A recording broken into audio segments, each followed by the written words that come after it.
what I thought was is I'll just kind of do a brain dump and just kind of show you where I'm at. And like I said, we'll kind of go for an hour, kind of see where we are, and then we can stop and pick it up for another day or something, and just kind of do it in pieces as to what everybody has time for.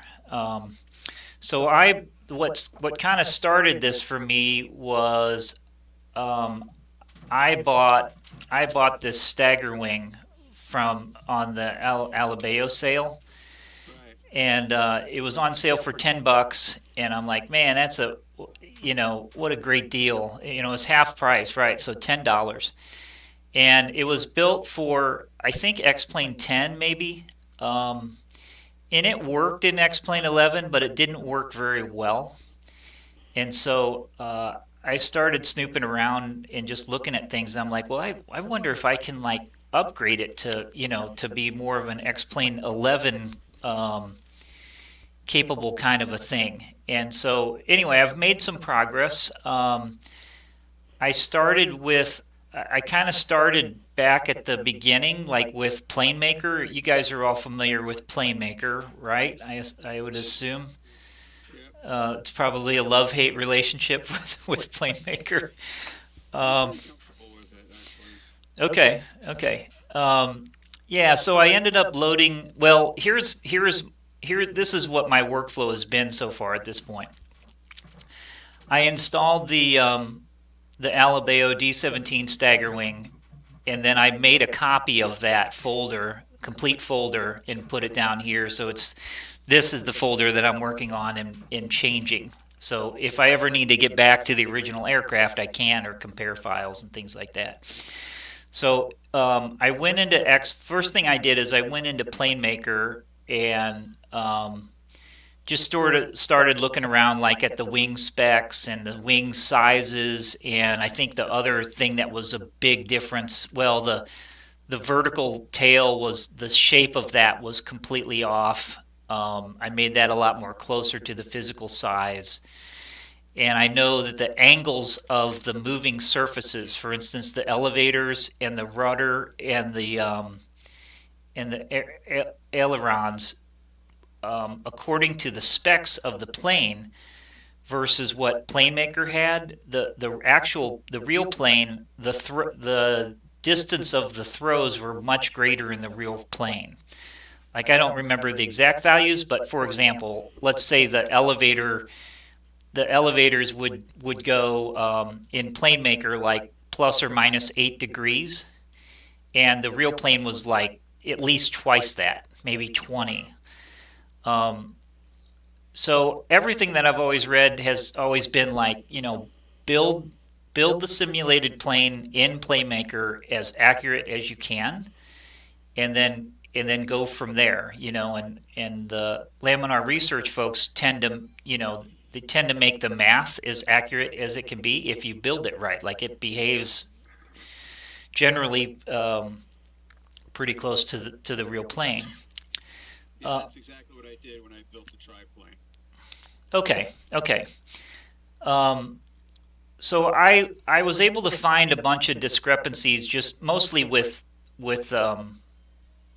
different size, like the wing sizes were a little off, and the position was a little off, and different things like that. The frontal area, like right here on the cowling for the radial engine, um, was like super simplified in PlaneMaker, and I might come back and revisit that if I finally can't get the like the top end speed out of it that I think I should be able to. But that'll be that'll be on a fine tuning process. So I did all of that, and I went through there, and I got the model. It flies really nice. I tuned like I took it up to like between 3 and 5,000 feet and put it in like a cruise power mode, and set in some default trim values for the ailerons, so like you can let go of the controls and it'll just sort of fly straight without you having to constantly give aileron input to it all the time, and kind of dial those things in. The next thing that I did was I noticed that it just didn't behave very well. Like when you were taxiing around, and the braking action was really rough. And so it's interesting when I have, well, what I've come to find out about the Coronado planes and the Alabeo planes is that Dan, I think his name's Dan. Dan, last name starts with a K. He was the one that did those YouTube videos on Yeah, about. Dan Clue. Dan Okay, Clue, yeah. yeah, yeah. So him and his partners have wrote a really robust scripting system that essentially what they do is they go in and they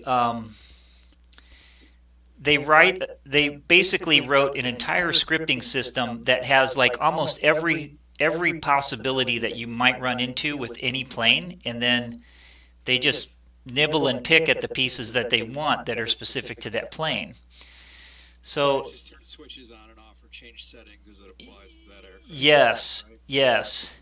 So like, like in the, yes, it certainly can, and it can be, and it makes sense to me because it's like if you take the time to write the entire system, then you just go back and tweak a couple of things, and almost instantly you're done. You rapid prototyping, right? Yes, yes. So like all of this stuff in here all has to do with like interfacing, and what to do when you click on something or rotate something, or how to manipulate a text, text or anything like that. It does call on the stagger wing. It does go up into here and calls this custom avionics section. And again, you can see all of these different things like tail wheel, panel logic, sound, radios, all of this stuff is in here. One that I found really interesting was this one called flight dynamics. And if you look at this, this is really interesting. And I started doing some testing, and like part of this script, like I would land the stagger wing and mash on the brakes while I had the data ref tool open and running, and I could see me applying the brakes, and then this script would take over and start pulling the brakes off even though I still had the pedals down. Right. um, and then this section here goes through and manipulates the elevator position, to attenuate excessive prop wash over elevator effects. And so it sits there and messes with your elevator even though you're not necessarily changing anything. So I ended up this little, I don't know how much experience you guys have with Lua, but this is like a group comment section out. So I left this script intact, commented this whole section out, and the thing handles like a dream on the ground. It's like, okay, that's more better. So I think that they wrote all of this stuff and a lot of these older scripts and stuff to kind of keep up with the inefficiencies of previous versions of X-Plane, especially when they apply to ground handling, because I know that there were some errors or issues with how it calculated ground handling, and different contact patches and stuff with friction coefficients and all of that stuff, and airplane behavior. But I just wanted to say that out loud, that if you guys are kind of working, or end up diving into other planes and doing something similar to me, like dive into the scripting and kind of start poking around. You don't necessarily need to understand, all of this math, but you can look to see like, are you doing something, and same thing here. It was like you're doing something with the brakes, and then I was able to verify that it was actually doing something with the brakes, and I commented that stuff out so that the rest of the scripting would still run and it wouldn't,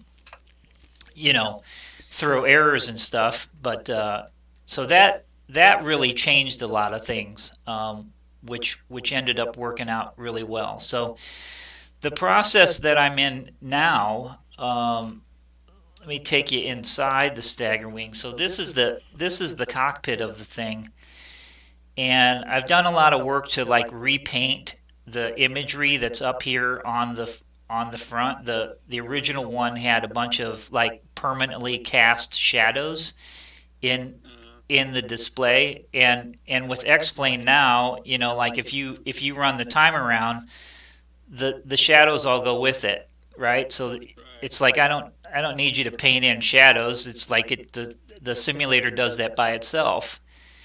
And so I ended up doing a lot of Photoshop work and touching this up and working it around, and it does work. It works. It looks a lot better, and it's a lot readable too.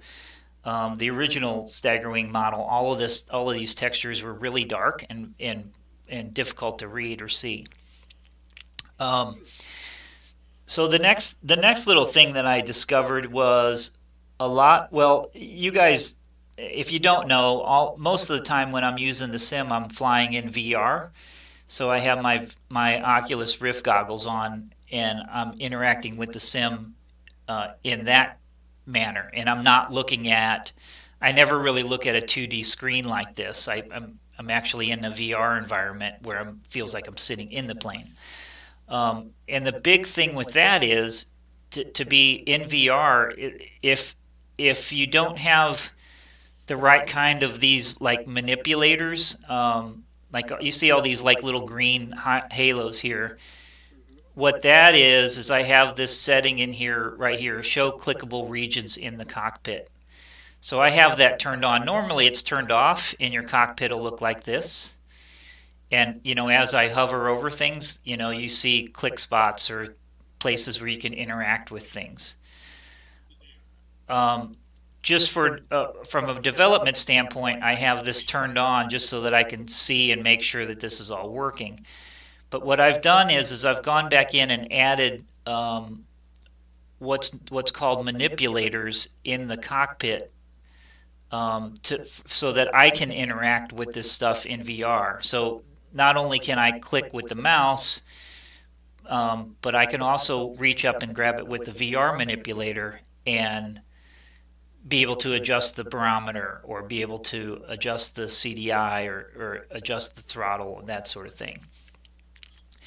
So Coronado has had a bunch of scripting in here that had a real fancy, like a redone way, or a redone programming way to control all of these. So like for instance, if I would hover the mouse over it, I would get this 4-way cursor that would pop up that was unique to Alabeo and some Coronado planes, and none of that translated to VR.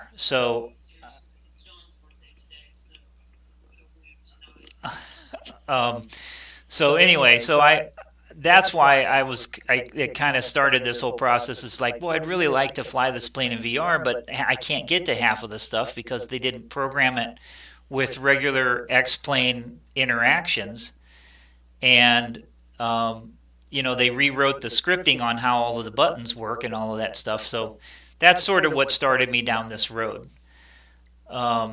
Make sense so far? Yeah. Okay, so let's jump over to Blender real quick. So all the manipulators you've got in there, you've added yourself. I've At this point. I have I have added them back in, and it'll make sense here. Let me just, I guess, continue explaining, and it'll make sense here in just a minute, okay? Or hopefully it'll answer your questions. Yeah, I got a question when you finish doing that also about something concerning Blender and 3D cockpits. Okay.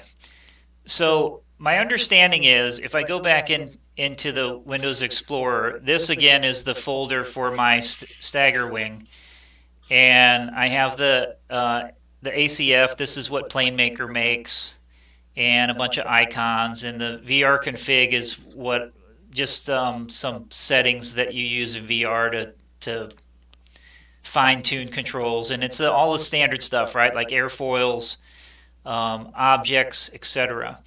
In the objects folder, you can see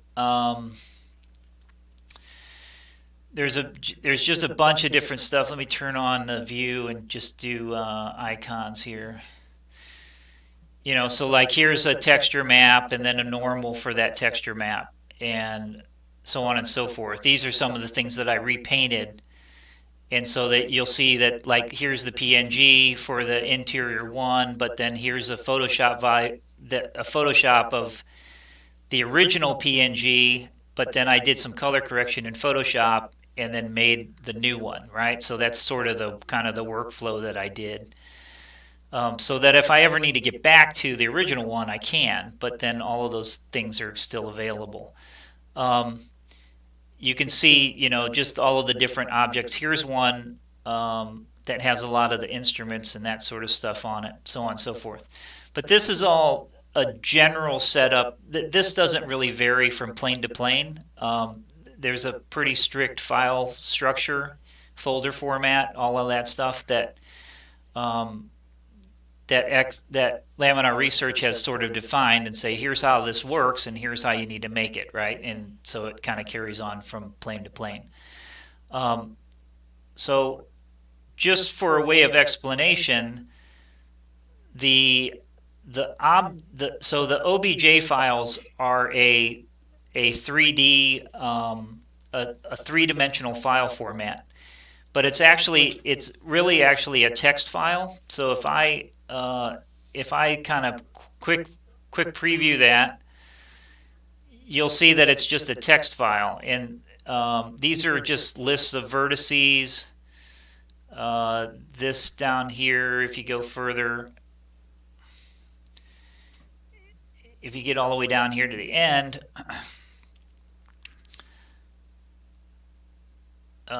down here you get in that usually down at the bottom of these files you get into again some more definitions of how it's like what kind of animations are incorporated and what data refs those particular animations control. So are all you guys sort of familiar with data refs and commands and know what they are and how they work? Yeah, for the most part. Okay, Dakota, are you up to speed on that? Oh yes. Okay, okay. So I won't. Okay,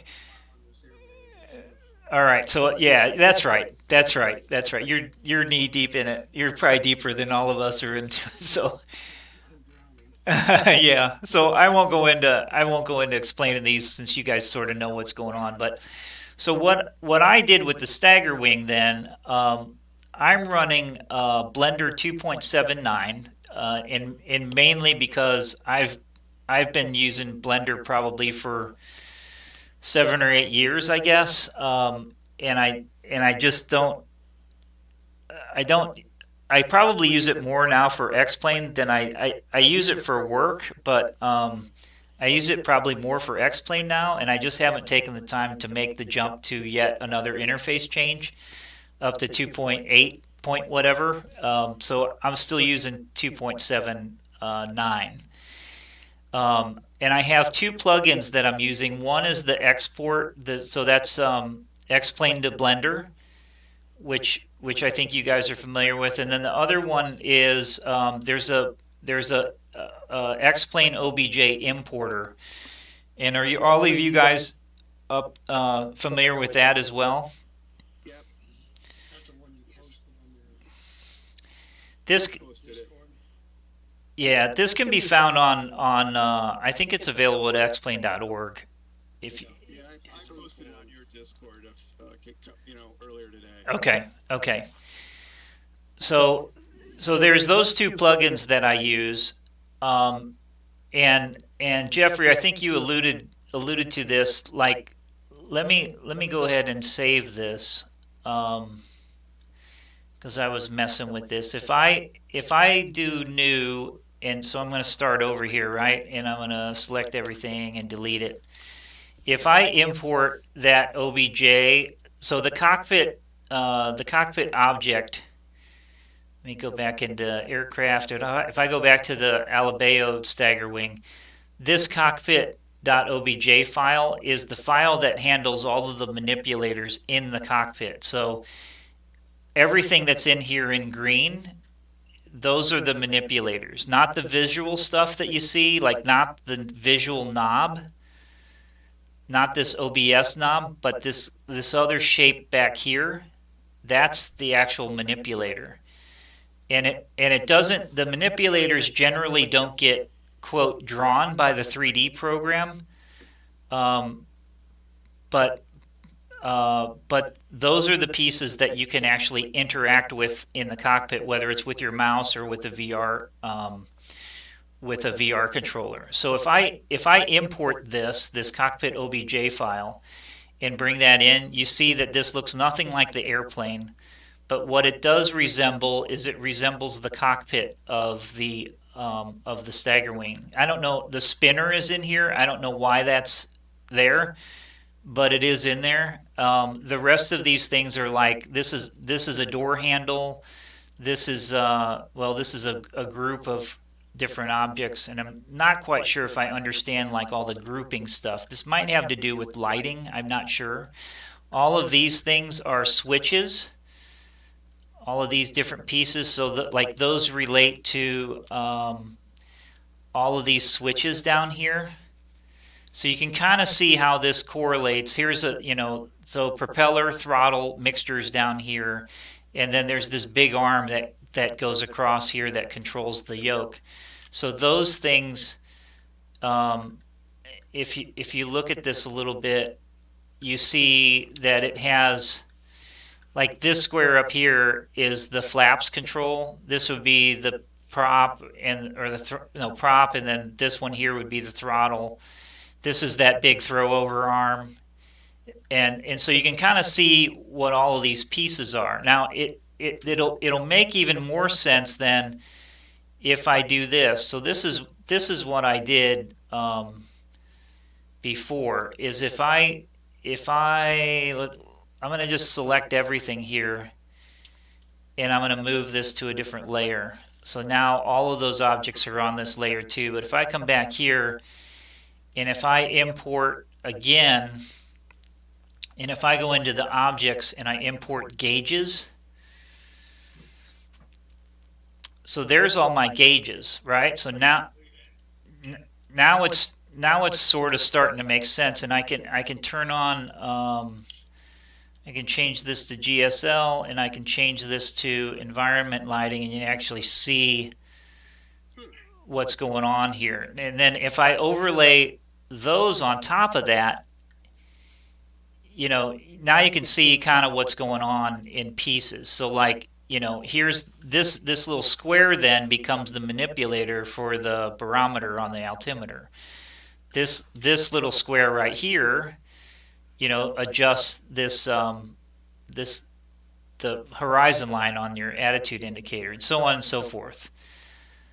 So what I've been working on is, in my project, what I did was I brought different pieces of the airplane in using that importer, and I've basically, in the staggerwing project, I've been recreating all of the manipulators and sort of putting them back to default and standard, like X-Plane 11 use, if that makes sense. And I've taken out like a lot of the extra scripting. Like it's like I don't really need this whole entire system of scripting stuff to go on with a relatively simple airplane. I just, so that trims down the overhead of what's actually going on with the airplane and how heavy it is on the simulator. So I'm just going to scrap that, and I'm going to go back and I'm going to open up my version of it. Oh, one other thing that I wanted to point out, and Jeffrey, I think you pointed this out earlier on the Discord chat, is that even though I'm able to bring in all of this stuff, the Blender importer does not bring in any animations into this. And so you lose, you lose all of that information. And in fact, there's no animation data on any of this stuff. If I switch, like for instance, like that's the data ref for one of the, or that's the manipulator for somebody. But if I look at that, that comes in as OBJ10, so that means absolutely nothing to me. It has no, it doesn't have any other X-plane data or it loses all of that. The advantage that's the one advantage to AC3D, which is what this is. And AC3D will actually hang on to that information and show you kind of where it ends up. It's able to import all of that stuff and hang on to the information and hang on to the data refs and stuff.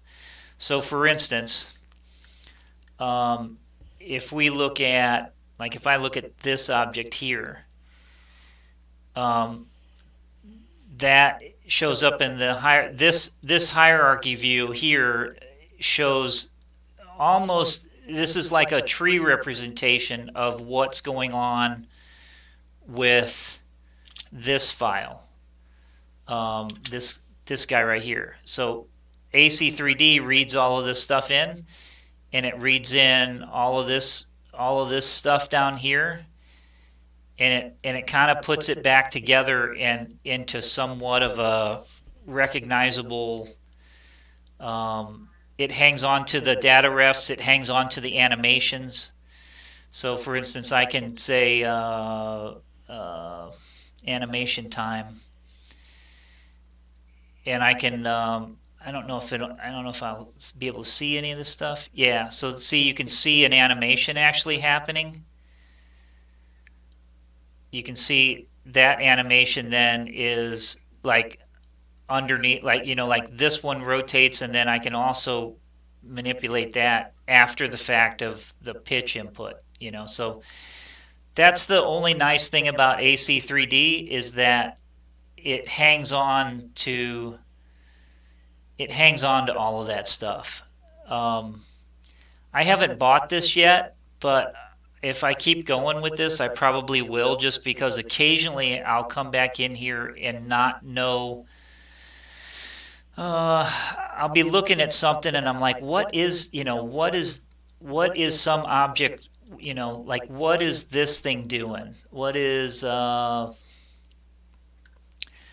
on the stagger wing, that piece, this piece right here, that piece is actually the gear manipulator. It's like, well, that doesn't look like a gear handle at all. I don't know. And then what data ref is that actually supposed to be changing?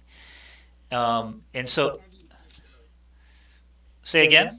If you lose the data refs when you import the object, how do you get them connected back? Yeah, so like, for instance, I've been able to kind of guess at what some of these are. So, for instance, like this one here, like I'll kind of walk you through the process. Like, I know that this is the altimeter, and I know that this then would be the, what do they call it, the Knowlesman knob, is that right? Colesman knob. Okay. So I know that's what that's supposed to do. So if I go in here, and let me bring a text editor over. Okay, so this is a text editor, and I have the original, this is the original Alabeo Stagger Wing Cockpit.obj.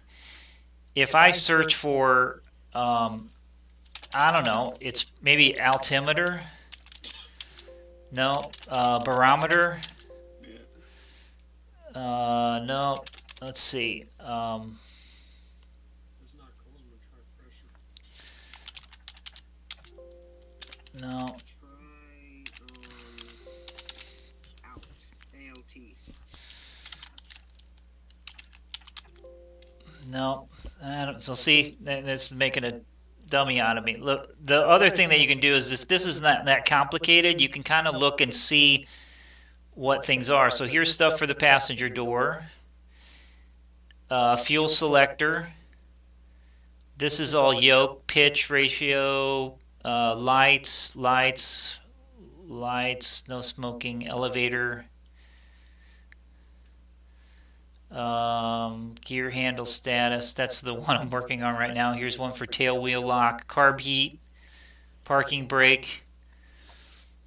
So you can kind of look through here and figure out, like, what's what. If I didn't have, okay, so like, for instance, if I do have this, I could figure out, like, what what one did we were doing? We were doing the altimeter, right? That's oops. I just messed something up. So the altimeter, I think, was maybe this knob, which unfortunately is stuck in a big group, and I'm really not sure if I understand that just yet. But I can step through. This is sort of what this is handy for. Is I can step through these and kind of find if there's anything in here that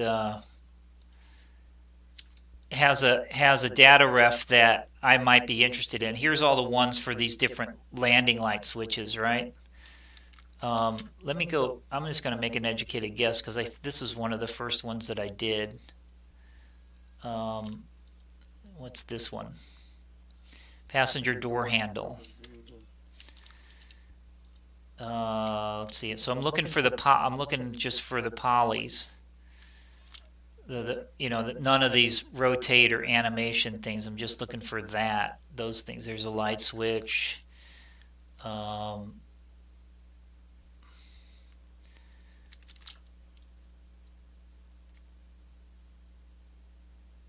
There's nothing. Let's see. There's nothing there.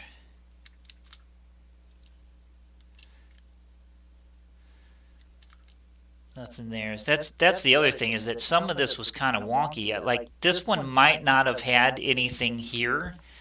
On this particular plane, this might have been one that wasn't in the original one, like with a default data ref. Like for instance, like this one here, this stands for Dan K MP. So this is a custom data ref that Dan made. That's specific to his thing, and a lot of this stuff then was controlled by scripting. So like again, it wasn't originally in the. In fact, I don't see anything in here that has to do with the barometer. So check the flight instruments or something when the script that was done or something. You see if it's got anything in there. Well, here's I think what I ended up doing for this particular one is I went back in and I started looking at those barometer adjustments on some of the default planes. I'm like, well, what did they do with with the Cessna 172? What happened there? If I look at, like, I'm going to close up the original one and I'm going to open up. This is the one that I did. And if I search for Barrow, so here, this is one that I added back in. So I basically took out Dan's scripting. So here, this is the process. Like once I kind of figured out that this was buried and didn't show up anywhere, I'm like, well, what did they do in the original planes? And I found a data ref that's like, oh, well, here's a barometer up or a barometer up and a barometer down data ref, and it's like, okay, well, that's I'd rather have something that's just built in that would work. Hey, Melvin, welcome. Hi. So what my process was then is, let me open up my stagger wing cockpit. Okay, so this is the original, this is the OBJ layer. This, you can see that I brought in the instruments layer. I showed you that earlier. Then I brought in another object, another 3D object that had a lot of the knobs on it that I could find the exact position of things. So if I turn on that, the original manipulator layer and then the instrument layer, you'll see that I have this object here, and then I also have that object right there. So you see what's going on. Maybe that helps. And all that I did to make this is I took this one and I duplicated it, and then I scaled it on the Y, to be wherever I want to scale Y. I made it like, okay, I want it there, and then I looked at it straight on, and I'm like, I want it right here, and I want it a little bit bigger, right? So that's real quickly, I was able to make something that turned out into this. So you see how that little green highlight there, that's what's represented by that little thing that I just made right there. Once I had that set up, so let me just turn off the instrument layer and go right back. This is, again, we're looking at just the manipulators and not anything that has to do with anything visual in the cockpit. So we're not looking at this textured knob. We're just looking at this shape of this green thing, which is the yellow thing represents the green thing in the simulator. So in Blender, then I was able to come back in and say, okay, I named it Manip Barrow, and this is just for me to keep track of. So this little section is just so that I know what that thing is called. It could be, it could be called anything. It doesn't matter. It could be called little yellow disc. For that, it doesn't matter. Just make it something that you know.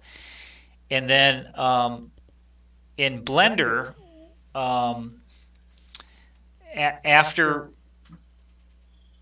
after watching a bunch of tutorials, there's another guy that made a whole set of videos called Build It Better. Are you familiar with that?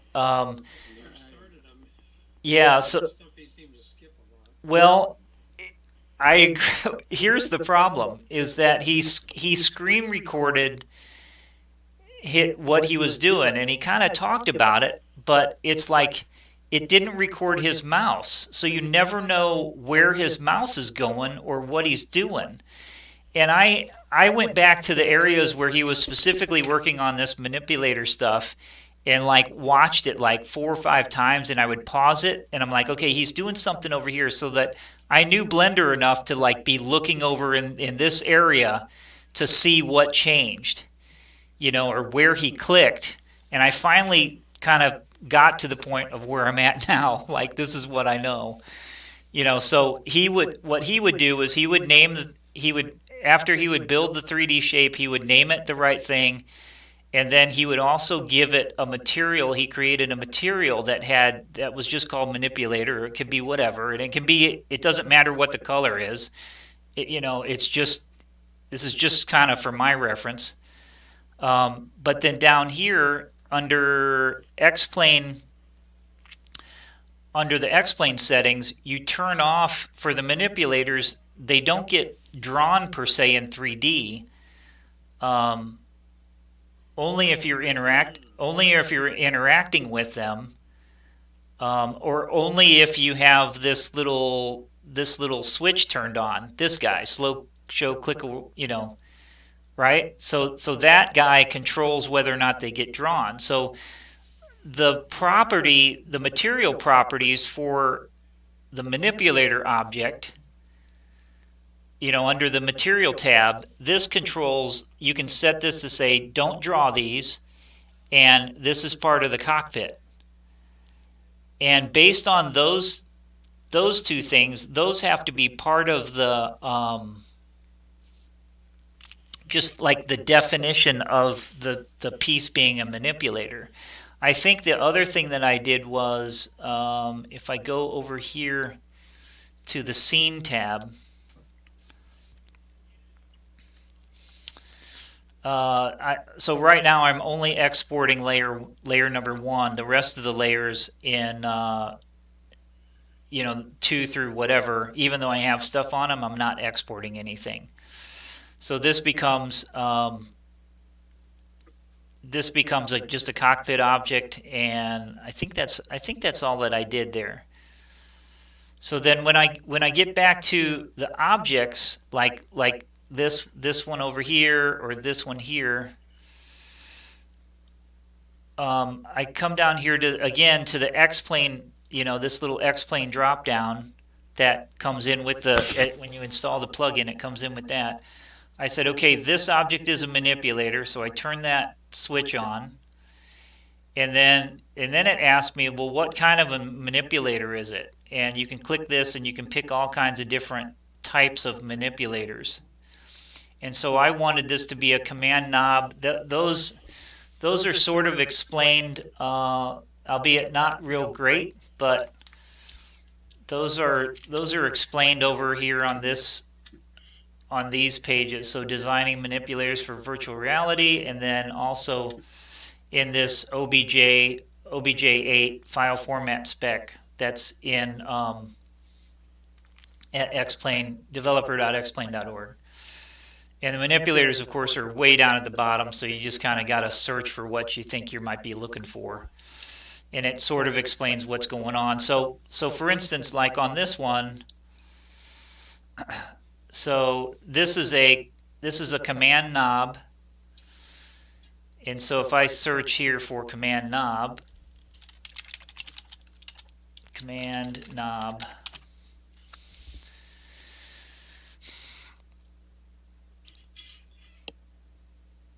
okay, so right here, this is the way that it shows up. Here's the command, and then whatever kind of cursor type it is. So if you look over here, the cursor type is a rotate medium. And what that means is that it shows up in the simulator as a medium-sized rotate icon. So there's different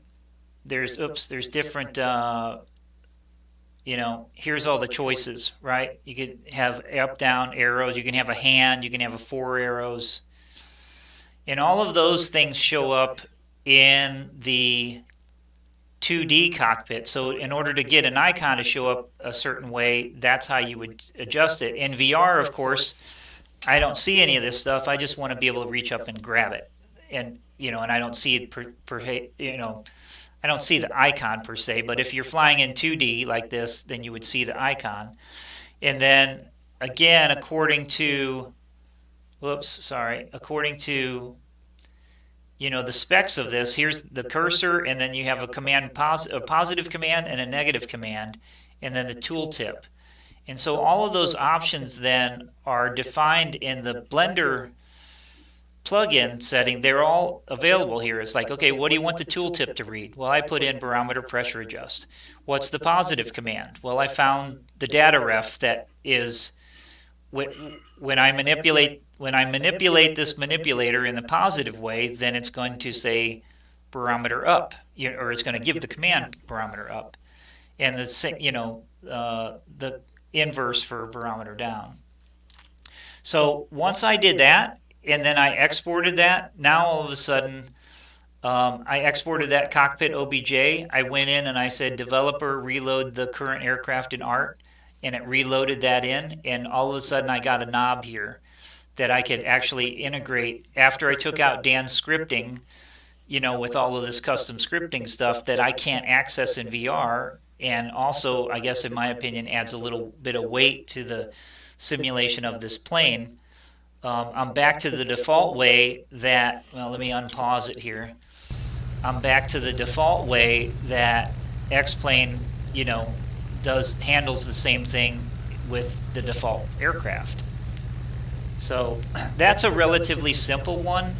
Some of these other ones, like this one, this is actually a 2-step thing where it's actually I've created a manipulator and then I'm also animated it, and that's a little bit more involved. I'm happy to show that to you, or we can cover it another day, but we've kind of got about 15 minutes left, and I've been talking the whole time, so I might stop for a minute and kind of let you guys talk for a while if you got questions or anything like that. I definitely want to see what you had to do the animation with the manipulator. Because pretty soon, I don't know how soon it is for me right now, but I'm getting ready to start doing the 3D panel for the ball that I recently got. Because right now it's a 2D 3D panel. Yes. It basically means that it's a 3D cockpit with a 2D panel. What I'm going to do is build a full 3D panel for it, so I got to learn how to do the animations and manipulators for it. Sure, I'd be happy to show that to you. Anybody else, Jeffrey or Dakota or Melvin? Yeah, that'd be fine. My project is, you know, that constellation G you got in there? Yeah. That one I want to do a 3D cockpit for, because, and maybe do some other tuning on it. Somebody brought it up to explain 11, but they didn't do anything with cockpit. Yeah. Okay.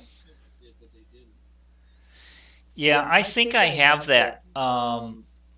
Because I remember you saying something about it, and I'm like, oh, I'd like to check that. Yeah, right here. Yeah, so let me, instead of putting me on, let me just do this, and But there was no cockpit 3D folder or anything on it. So, okay, yeah, so it's an older, just an older style. there's an older airplane that David Stirling did that somebody updated it for 11, but they said they did a 3D cockpit, but they didn't. Eh? That's interesting. So if I go in the cockpit, I don't. Oh, That's wait. Go to the internal views. You gotta go to forward with 2D panel. Yeah. Internal. Change to internal. Default forward with 2D panel. 3D, 2D. Try 3D. Yeah. Eh? Negative. Oh, back it up. Back the view up some. Back it way up and now try to forward with 2D.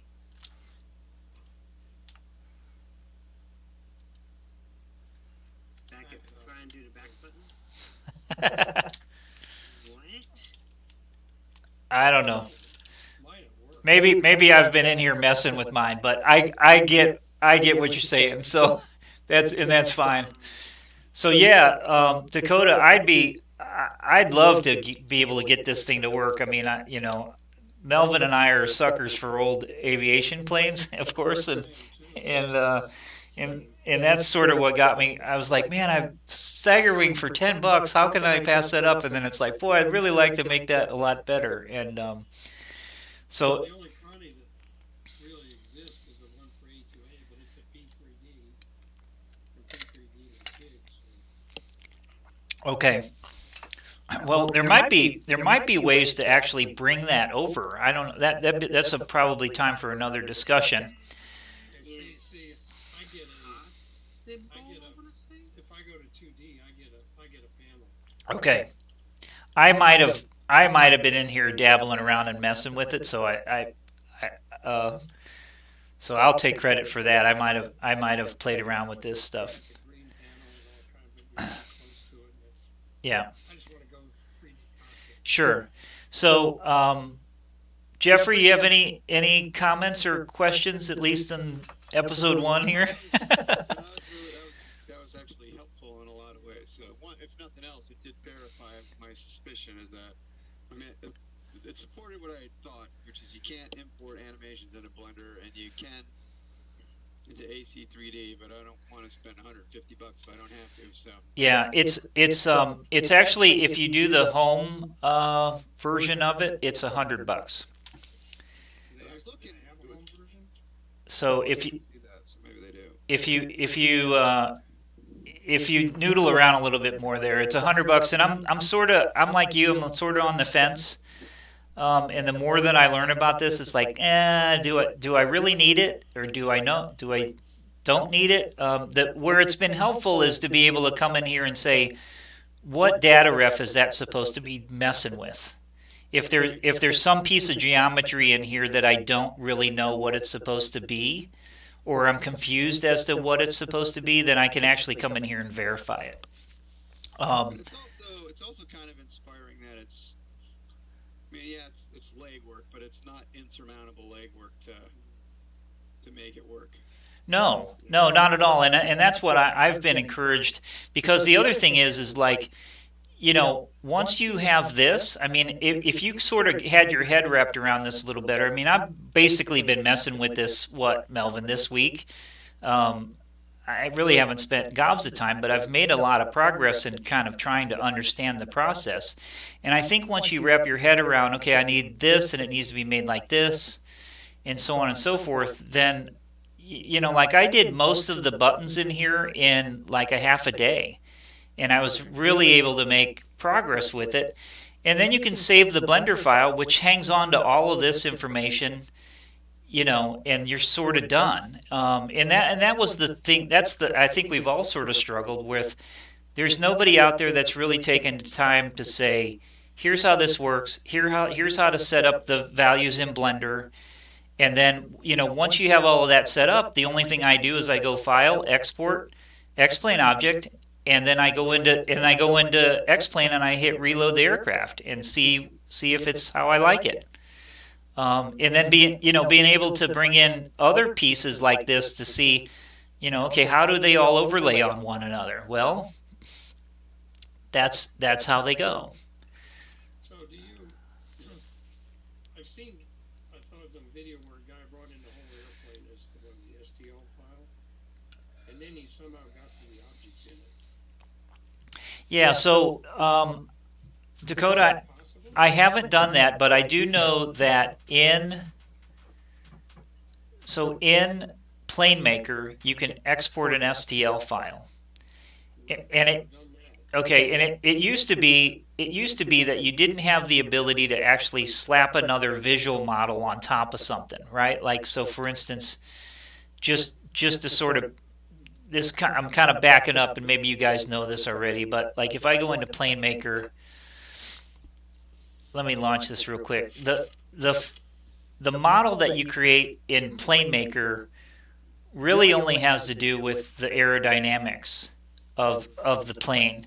And what you see here, like what you're seeing here, is all strictly eye candy. This has nothing to do with how the plane flies. And all of this stuff is all, is it miscellaneous objects? Yeah, so here's all of these extra pieces, the like Blender modeled textured things all that get stuck on the aerodynamic model. So if I go in here and I say, is it let's see, expert invisible parts. Yeah, if I say show all parts but not object, so that's what's flying. That's the model. That's the model that's flying in X-Plane, and that's what the aerodynamics are being calculated off of. And so when I go in, and I haven't done this, but I can go in here and I can say generate an STL from an aircraft, and I think it exports this shape. It does. That's correct. Yeah, it exports whatever you see in PlaneMaker, like that thing with the ribs and the spars. Okay, and that's the object that is the object that gets generated. And do animations stick with the STL or no? No. Okay. No, they do not. Then I've tried. I thought a video I saw, you could actually go into this whole airplane and start picking out different objects. Well, you can, and that's what I did with the triplane, which is I exported the STL, but then went back into Blender, and then you can individually pick out the polygons that apply to just one wing, and then start playing with that. What about instruments and stuff like that? No, no. Okay, they don't go over. No, in fact, you don't. PlaneMaker doesn't generate 3D animated instruments at all, other than like it'll do radios and stuff, but you do that 2D and then export it to 3D, and then it gives you a graphics file that you would use within Blender to animate that bat when you're out. And have you done that, Jeffrey? Okay. It's coming up soon. Okay, so We have to get the particular object we're after, or objects, put them in the older version by importing them. yes. Go to the new one if we want to use the new one and do what you're doing here. Right. That's the workflow that I've just started doing, and to Downwind's point, that learning the 8.2 interface is just about as difficult as learning 7.9 in the first place. Literally, everything I do, I was like, where the hell is that? So now I got to Google, what did I do before, and then how do I do it in the new one? But I think it's worth the effort. I got to Google anyway, so it makes no difference. Yeah. Well, that's why I was suggesting to you, if you're going to learn it, I would suggest that you start with 8.2 and go through that pain once. right, and just use the importer back here on 7.9 and then carry it forward. Yeah, I agree. Correct, because 8.2 will open a 7.9 file. You just can't go back. Yes. Once it's open in 8.2, you're done. So. Okay. Well, so for Josh, let me just show you this real quick, and then we can stop for today. I think this is probably enough to have our heads swimming. But let me, if you guys will just give me another 5 minutes, I'll just show you kind of this process here, and Jeffrey, I'd love to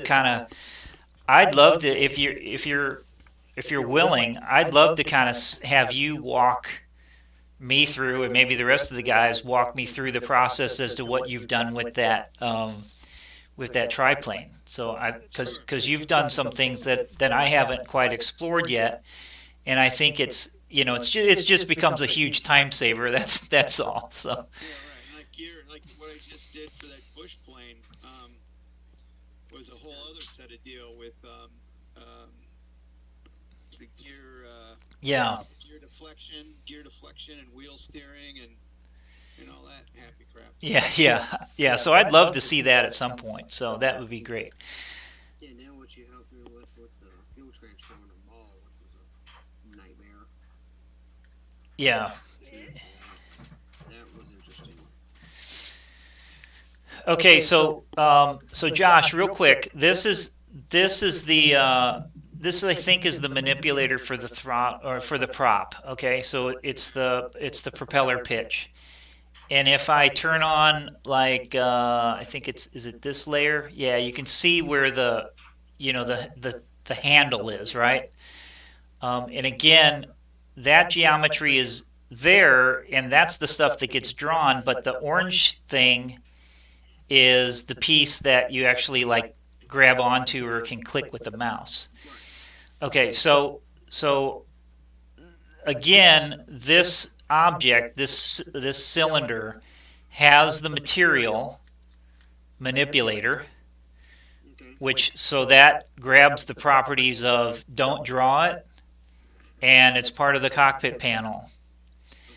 And then if I go back in here to the actual object properties, again, I've given it a name that I can remember and know what it's for. And then if I come down here again, I say, okay, this is a manipulator, and this is what it does. It's gonna be a drag axis, meaning I drag it back and forth like this, and then this is the kind of cursor that it's going to have. So it's going to have a hand cursor. So if I go back into X-plane and hover over it, you see it turns into a hand. So that's the interaction that I have on it. Okay, so I define that. I give it a tooltip so that if I hover over it and don't do anything, it should pop up prop feather. Okay, so that directly corresponds with what's going on here, prop feather. Then I say, what's the data ref that I want you to manipulate? And on this one, it happens to be, let me drag this out a little bit. Let's see here. So sim, cockpit 2, engine, actuators, prop rotation speed, radians per second. So, and this happens to be the 0 in the square brackets means that it's part of an array. So it's a variable array where I think this particular data ref has 8 different, it can have 8 different values. Let's see. Yes, yeah, prop, what was it called? Prop rotation. Yeah, so if I just search that, prop rotation.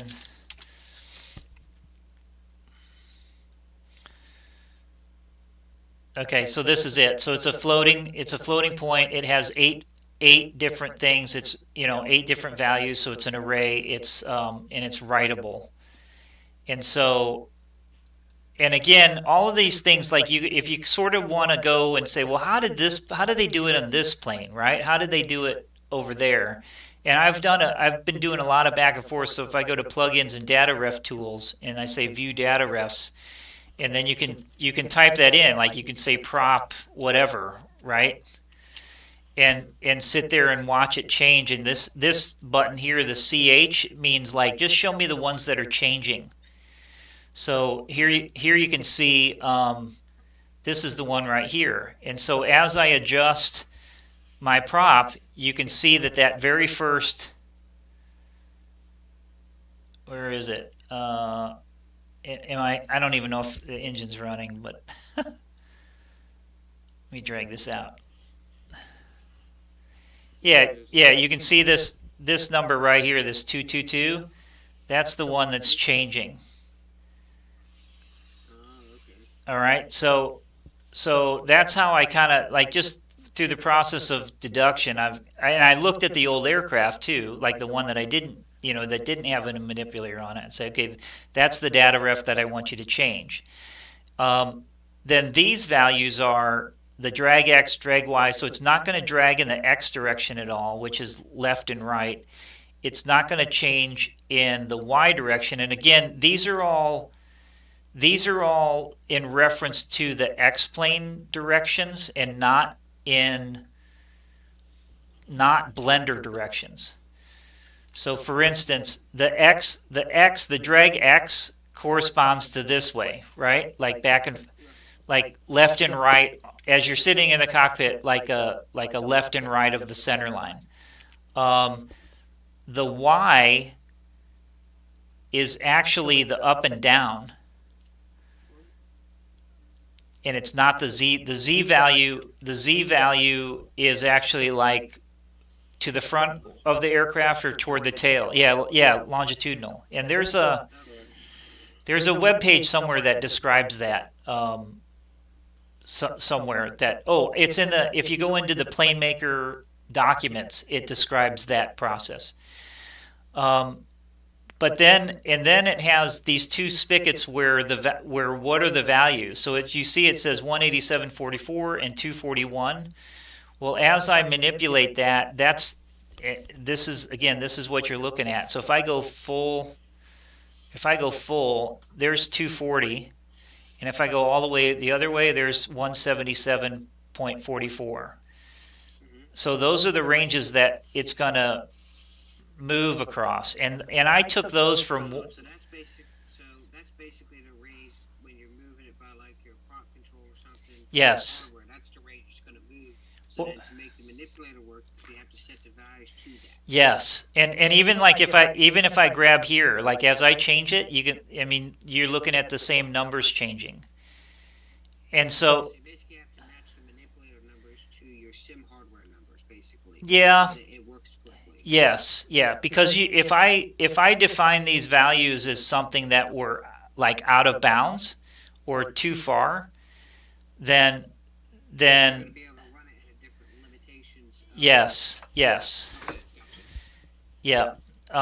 So that's what those things are. Now this is interesting. This minus 0.07, that value equates to how far, and that's in meters. Okay, so think of these things as in how far in meters. 0.07 is how far I can pull this knob, and how far that gets animated. So again, we're just talking about that green ring that's inset inside of there.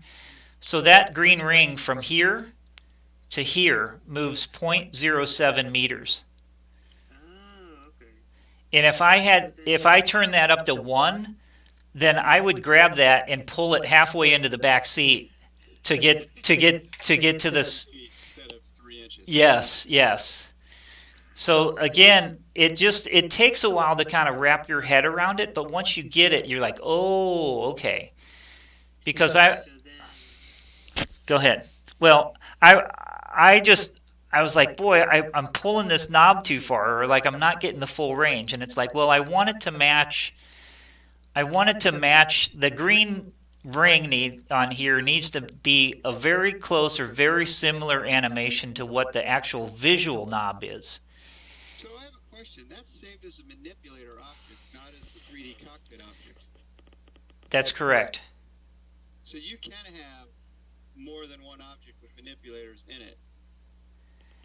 Well, what's going on here is the manipulator is being animated, and that animation actually matches the animation of the visual piece. What I'm saying is, like, could you create another object that's listed as a cockpit object that had different manipulators and still operate both of them in the same aircraft? I think so.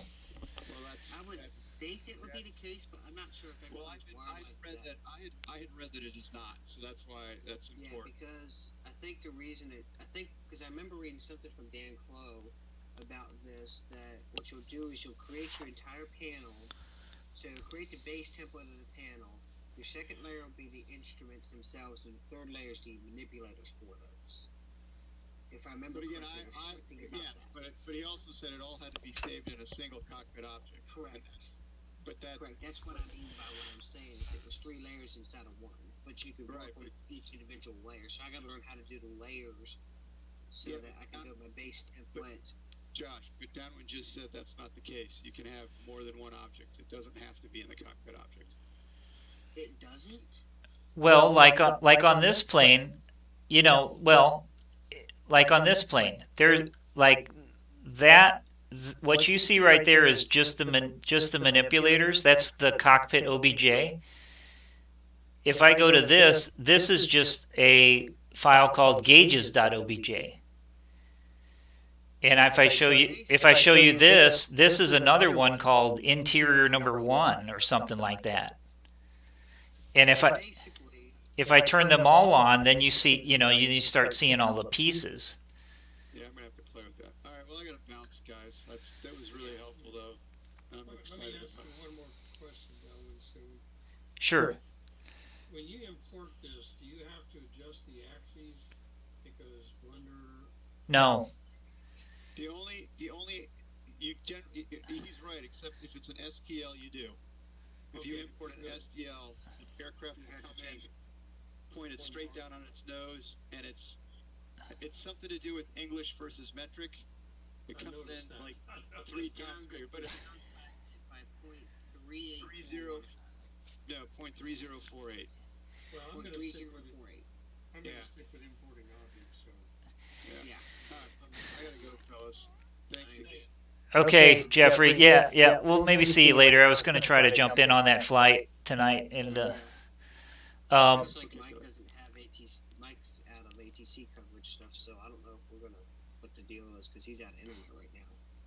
oh, is he really? Oh, that's no good. So I don't know what's gonna happen, but Well, let me show you this one other piece then. So, because there's 2 pieces to this. This cylinder that controls the prop just gets a bunch of definitions. It says, okay, it's a manipulator, it's a drag axis, it's a hand, it's a prop feather, here's the data ref, here's all the junk about it. But there's no animation. If you look down here in the bottom in the animation bar, there's no animation to that piece.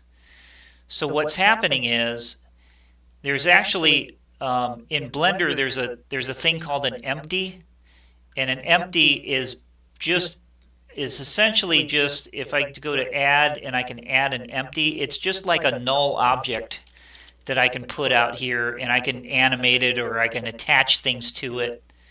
Think of it as just like a null object or an empty object. It doesn't really have any visual characteristics.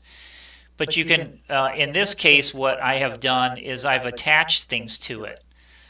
So let me kind of declutter this a little bit. Okay, so I'm looking at just this one. I'm pretty sure that this was the rotate. And so this one is actually, this guy right here that I have selected, this is the empty, and this cylinder is a child of this one. So if I grab this and I move it, I can move it, but if I grab this, because the empty is the parent to that cylinder, it takes the child with it, okay? So the animation then gets tied to the empty. And this is, again, I would just suggest, like, start really simple to where you kind of get the idea. But again, I've named the empty, I've named it empty prop. and then I've said, hey, it's use the same it's the same data ref as what the definitions were on this, right? So it's the same. It's as long as you give it the like, hey, use the same data ref, then the exporter knows that the empty and this object or whatever shape you have for the manipulator, it knows that these two things are connected. And it writes the final OBJ code in a correct manner. So it has to have the same data ref name. And then if you notice down here at the bottom, this is where the animation happens. So at frame 1, I'm on frame 1, and it's kind of parked at its regular position. I just stuck a keyframe there just because I kind of wanted a keyframe at the home position that I wasn't going to mess up. But if I step forward, I'm going to step forward to 1. So now I'm on now I'm on frame 2 down here, and frame 2 has a keyframe on it, so that the position or the location has turned yellow. So that means that I've inserted a keyframe on the location values, and also I've stuck a keyframe in the value field of this X-plane parameter. So I said, okay, 241, I typed in 241 there, and I hit this key, and it adds a keyframe to that. And then if I jump down here, if I jump to the next frame, you see, so I'm going to just toggle back and forth. You see the thing jumping out?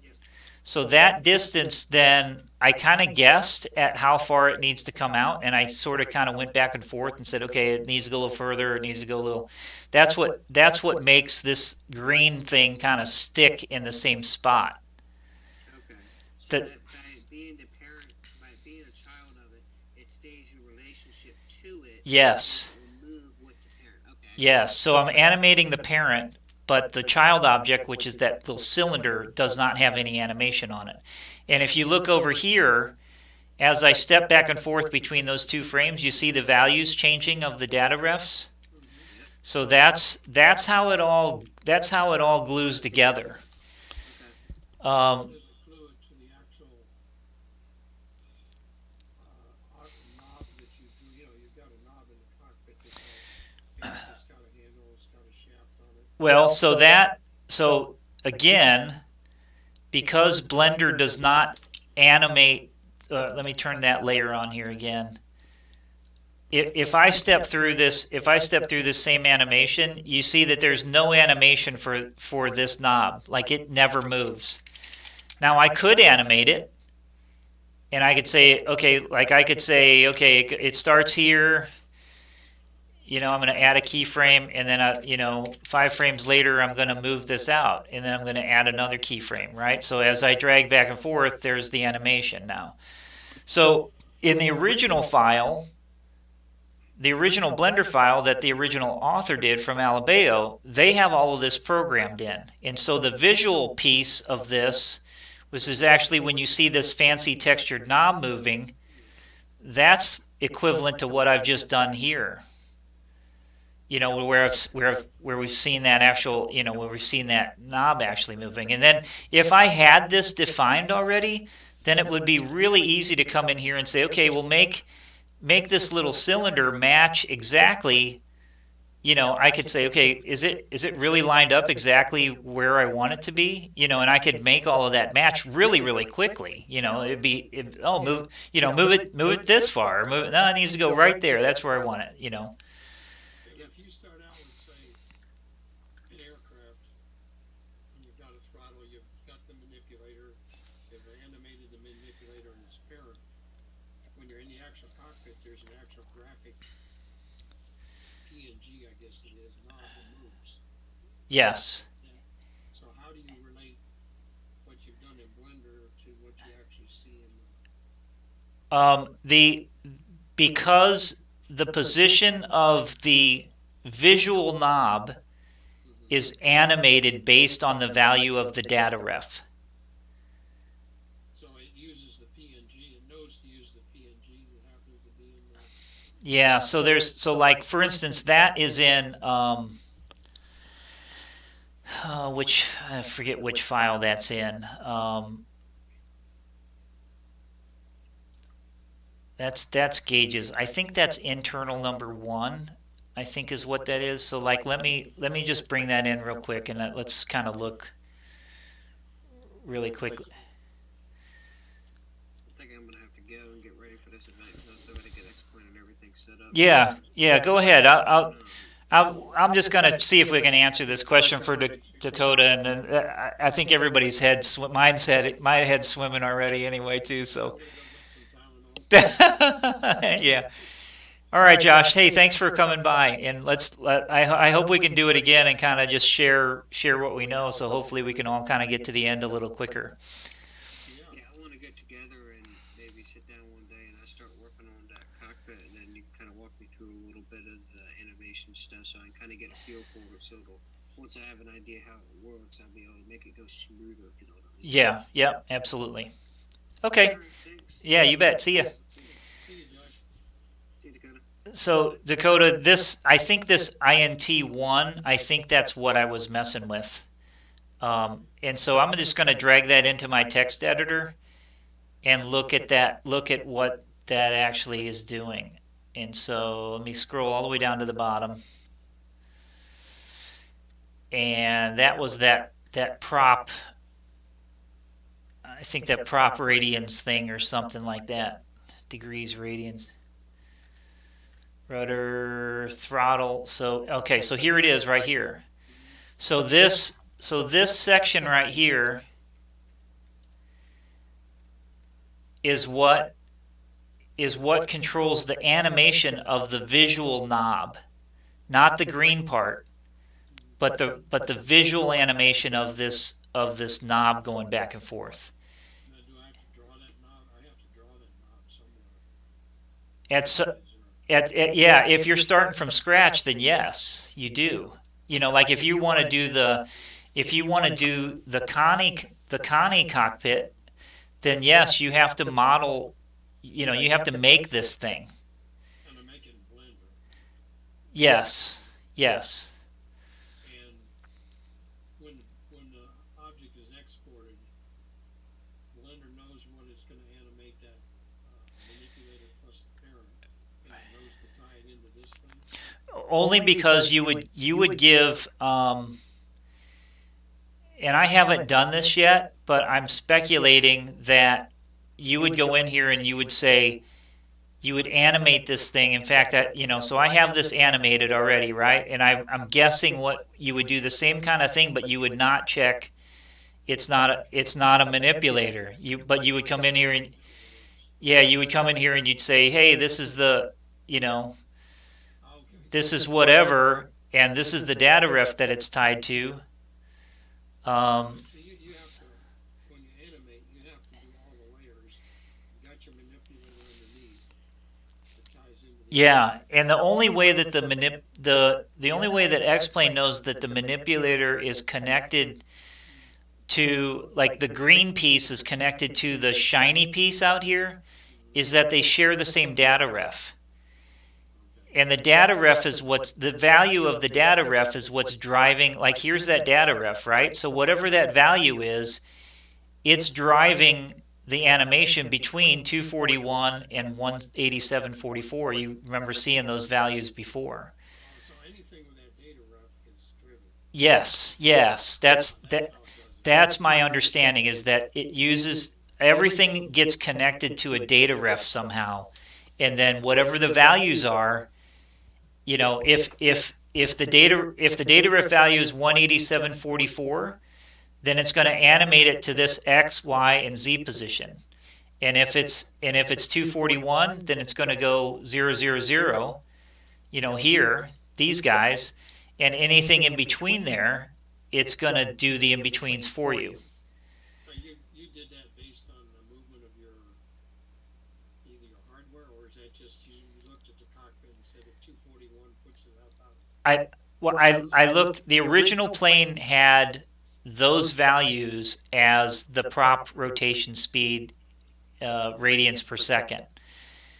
And so, like, for instance, like I did something, In fact, I should ask you. I've been trying to figure this out. I did when I was originally in here. The carb heat gauge did not work. It's there, but it didn't work. And I started looking around through all of those text files and stuff, and I'm like, well, it's connected to the wrong data ref. And it was just an oversight or an error or a scripting leave out on the original author's thing. And so that needle, the animation of that white needle there, did not move because it wasn't connected to the right data ref. Now it is. So if let me change my view over here to where I can see everything. Carb heat. There it is. Let me zoom out a little bit here. Oops, too far.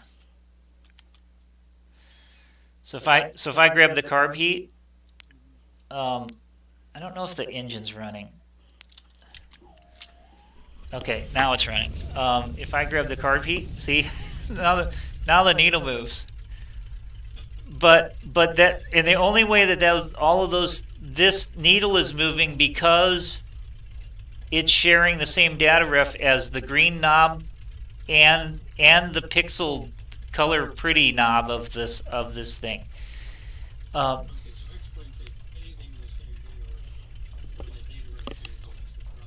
Yes. Yeah. Yeah.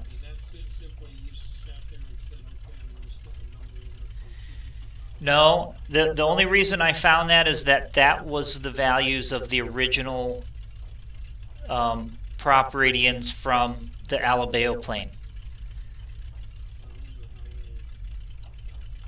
Wonder how they determine those values? I don't know.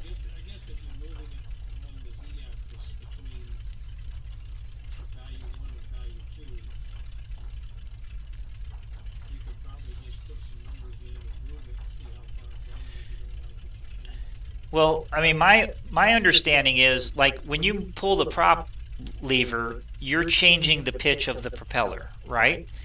And then the propeller, the actual speed, like how fast that propeller is spinning around, is actually changing, right? Because if you pull the prop way back, the prop is not, even though they call it a constant speed, it doesn't really spin at a constant speed. Right? Because you're throwing it into a super high gear, so that propeller is actually slowing down a little bit. Am I right?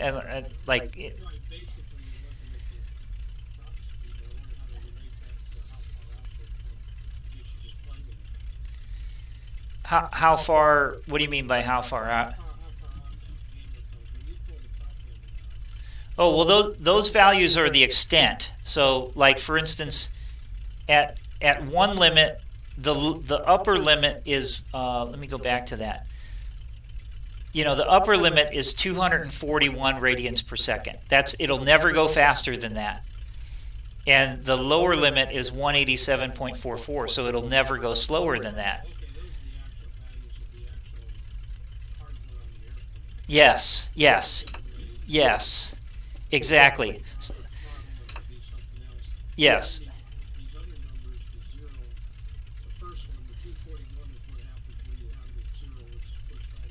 Yes, and I think the zero values, those zero values correspond to, like, the origin of that. Like this.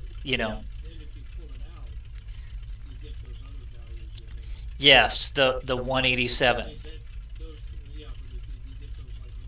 Yes, that determines where. Yes, that determines that. Like how far that moves. Okay, yep. So that is my understanding, and then I think probably with I don't know. You probably know more about it than I do. You help me where, like, the actual propeller speeds would maybe be available in a document, like an airplane document, or the propeller documents, like how fast. What are the limits on how fast you can spin this propeller until it blows up? I don't know.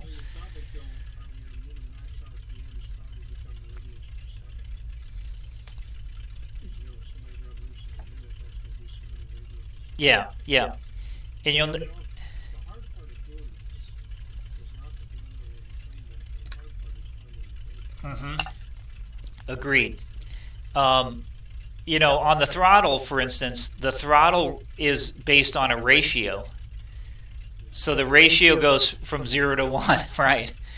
Um, And then you have the throws of your actual stick in the airplane or the throttle yes, in the airplane. yes. And probably meters to the moves from one. Um, yeah, I think that's this stuff because this is an X, this is a Y and a Z, and then here's another X, Y, and Z pair. It's like those are the limits of that. So I have an airplane question for you as we kind of wrap up. So, and maybe from your experience of flying in real life. So, in this goes back to this carb heat thing, and the carb heat has a carburetor temperature. Is that it? It has a data ref. Yeah, so you can see. That's really what it should be tied to. When you open that knob, pull that back, X-plane should be doing something to that card heat. Yeah. You ought to be measuring the card heat with the gauge. Right now you're measuring the position on the card heat knob. The card heat knob really. Oh, this must not be it. Let's see.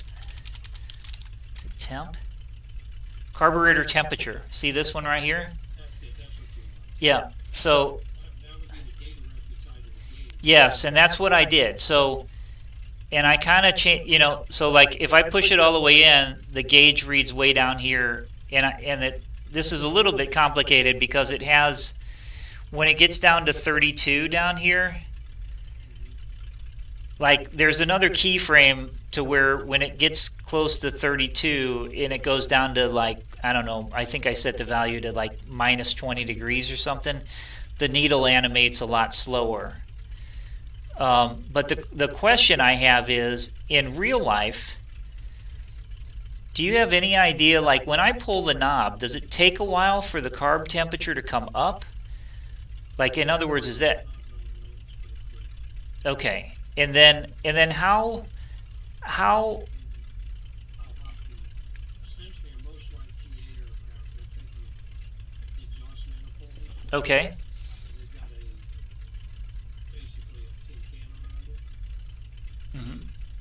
Flow air through it, and when you open the card heat, you're ducting that air into the carburetor to heat it, basically put hot air in. Okay.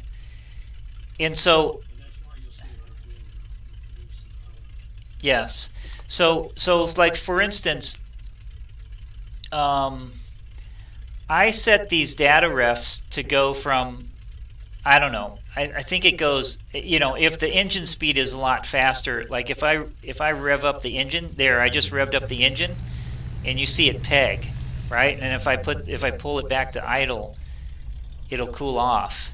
Or if I add, yeah.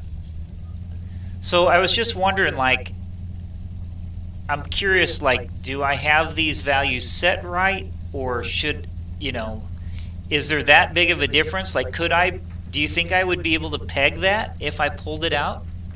Like, it really made it 160 degrees? I've never seen it across heat gauge. What you can do is put an exhaust gas on the gauge. See what your exhaust gas temperature gets up to. Am I, Maybe something less than that. okay, okay. This probably doesn't have an EGT on it. Well, the values would be in here, right? I think it would probably calculate the values. Let's see. Yeah, well, here's EGT degrees Celsius. So you got 1,000 degrees. I mean, is that? Change the throttle and see what happens.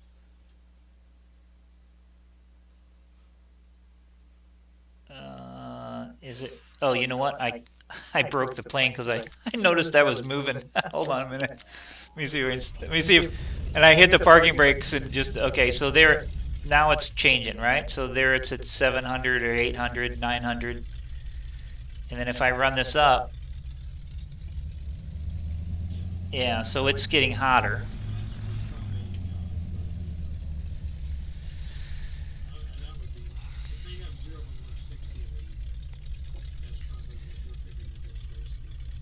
Yeah. Well, I mean, yes, yes.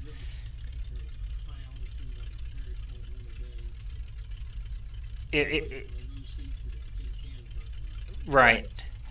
Well, and I found a Staggerwing Facebook group and I posted a question on there, but I haven't heard anything yet. It's moderated, so I don't know if the guy, it's all real Staggerwing owners, so I don't know if the guy let my question go through or not. But so if you know anybody that's got a Staggerwing and knows any more, yeah, I'm sure. I'm sure. So.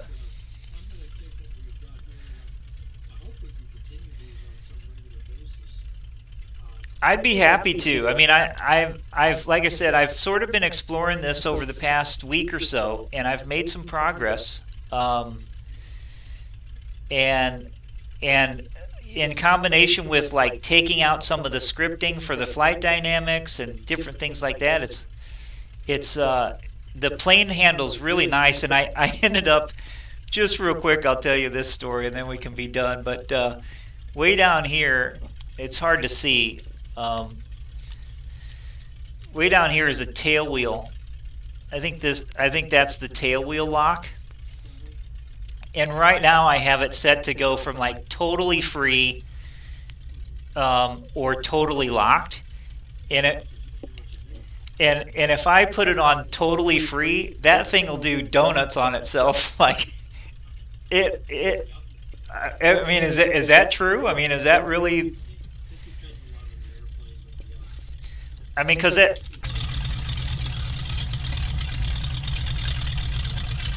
And it's, yeah. See, like right now, that thing's spinning all the way around. Um,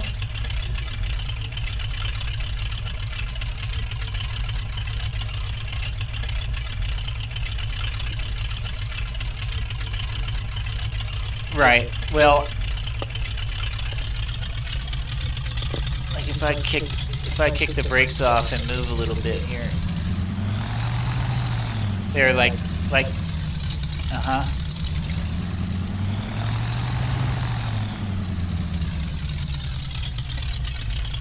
Yeah.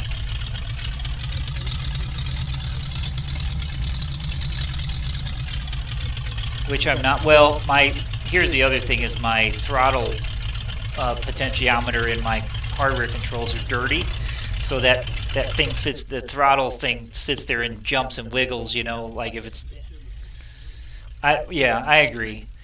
I think what I've figured out though is that instead of going from a totally free castering one, like if 0 is free castering and 1 is totally locked, I was going to adjust it to be like to go from 0.5 to 1 instead of 0 to 1.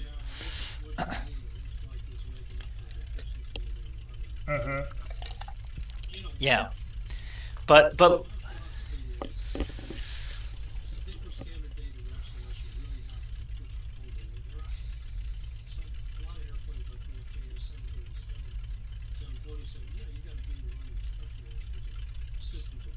right. Well, and that's not what they've done. Like yeah.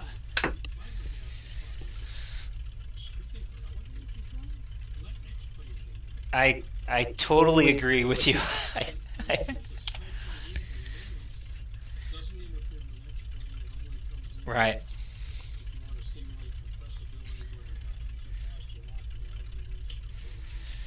Yeah. Well, and my guess is, and I haven't talked to Dan, and I don't know, his reasoning, but I know that in X-Plane 11 that they made huge improvements to the ground handling of how the planes interact with like being on the ground. Like how much friction is there, and how much side force can it handle or not handle. And I think those scripts were written to counteract the bad ground handling in previous versions, is what I think. That's yeah, I'm just speculating, but but now in X-Plane 11 it breaks it. Like it's horrible, and like I'm able to lock the tail wheel, and take off down the runway just using a little bit of rudder input for the torque, and it's like, this works great. It's fun and it's enjoyable, and it's so anyway, I've made, like I said, I've made a lot of progress and it's been a lot of fun.